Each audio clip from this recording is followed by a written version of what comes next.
अनुष्का गर्ग भी हमारे साथ जुड़ी हुई है, उनके साथ भी कुछ स्टूडेंट्स है, वो लगातार मौके पर मौजूद है। प्रोटेस्ट जहां पे हो रहा है वहां की तस्वीरें पहुंचा रही है। अनुष्का अभी बातचीत कीजिए, क्योंकि लोगों की आवाज उठनी बहुत जरूरी है और जी न्यूज भी लगातार सवाल खड़े कर रहा है कि दिल्ली में इतने बड़े स्तर पे इतना बड़ा कोचिंग इंस्टीट्यूट चलाया जाता है, इतनी सारी कॉमर्शियल एक्टिविटी होती है और मानकों को ताक पे रख दिया जाता है, और वाकई क्या एमसीडी को या दिल्ली पुलिस को इसकी जानकारी नहीं होती? स्टूडेंट्स तक को जानकारी होती है, एक्शन नहीं लिया जाता है। बस बिल्कुल सबसे पहले तो मैं आपको बता दूं, बच्चों के बीच में काफी ज्यादा आक्रोश जो है वो देखने को मिल रहा है लगातार इस बात को लेकर के।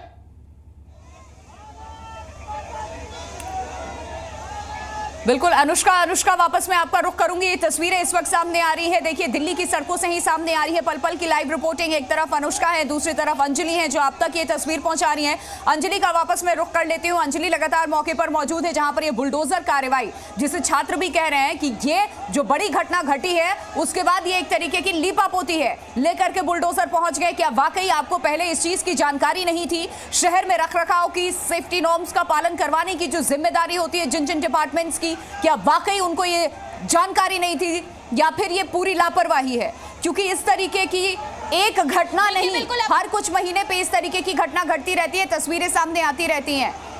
अनुष्का एक बार फिर अगर हमारे साथ जुड़ गई हैं। अनुष्का,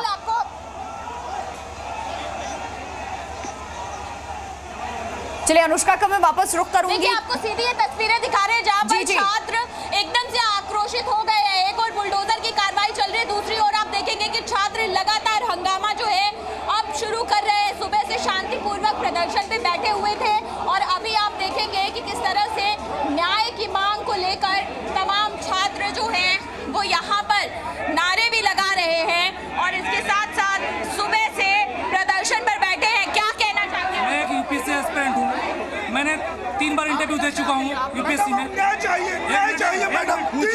हमारी 3 बहनों दर्दनाक मौत हुई है मैम, नाले के पानी से डूब की मौत हुई है। अब हमें न्याय चाहिए। आप लोग सब यूपीएससी की तैयारी कर रहे हैं? परसों से बैठा हूँ, कमजोर हो गया हूँ, बॉडी कमजोर है, लेकिन उनके अधिकारों के लिए मैं जरूर करूंगा। यहाँ पर आप देखेंगे कि छात्र जो है एकदम से हंगामा करना जो शुरू हुआ है छात्रों का, और सभी छात्र यहाँ पर इकट्ठा होकर लगातार विरोध प्रदर्शन तो कर ही रहे हैं, लेकिन इसके साथ साथ आप देखेंगे कि किस तरह से अब आक्रोश जो है वो और ज्यादा बढ़ता हुआ दिखाई दे रहा है। यहाँ पर तमाम छात्र विरोध प्रदर्शन कर रहे हैं। आप लोग यहाँ पर लगातार प्रदर्शन कर रहे हैं, शांतिपूर्वक प्रदर्शन कर रहे हैं। क्या कहना चाहते हैं? एक तरफ बुलडोजर कार्रवाई हो रही है, सफिशिएंट लगता है आप लोगों को? सफिशिएंट लगता है? बिल्कुल भी सफिशिएंट नहीं है। ये कारण ये है कि एमसीडी ने करप्शन करके सारे जो एनओसी है उनको इग्नोर किया। इस बिल्डिंग को फायर एनओसी मिला नहीं है। इस बिल्डिंग के बेसमेंट में केवल पार्किंग की परमिशन थी, उसके बावजूद इन्होंने लाइब्रेरी चलाई।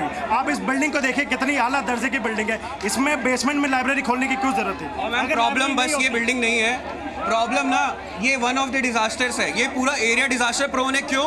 क्योंकि यहाँ पे पीजी जो खुले हुए हैं ना उसमें फायर एग्जिट नहीं है। 5-5 फ्लोर के पीजी हैं, हजारों रुपए किराया वसूला जाता है। अरे किराया आप छोड़ो, किराया दे देंगे, सेफ्टी कहाँ है, जिंदगी कहाँ है? अभी तो यहाँ सबसे बड़ी बात सेफ्टी को लेकर के स्टूडेंट्स अब अपनी बात मुखर होकर के सामने रखते हैं, कह रहे हैं पूरा का पूरा जो एरिया है वो खतरे से खाली नहीं है। अंजलि आप बने रहे हमारे साथ, ये तस्वीरें लगातार दर्शकों तक पहुंचा रहे हैं हम, और अब स्टूडेंट्स अपनी बातों को मुखर होकर के जी न्यूज पर आकर के हमारे माध्यम से सामने रख रहे हैं कि इस पर कार्रवाई होनी चाहिए। ये एक इंस्टीट्यूट की बात नहीं है, हर संस्थान में कमोबेश यही लापरवाही है।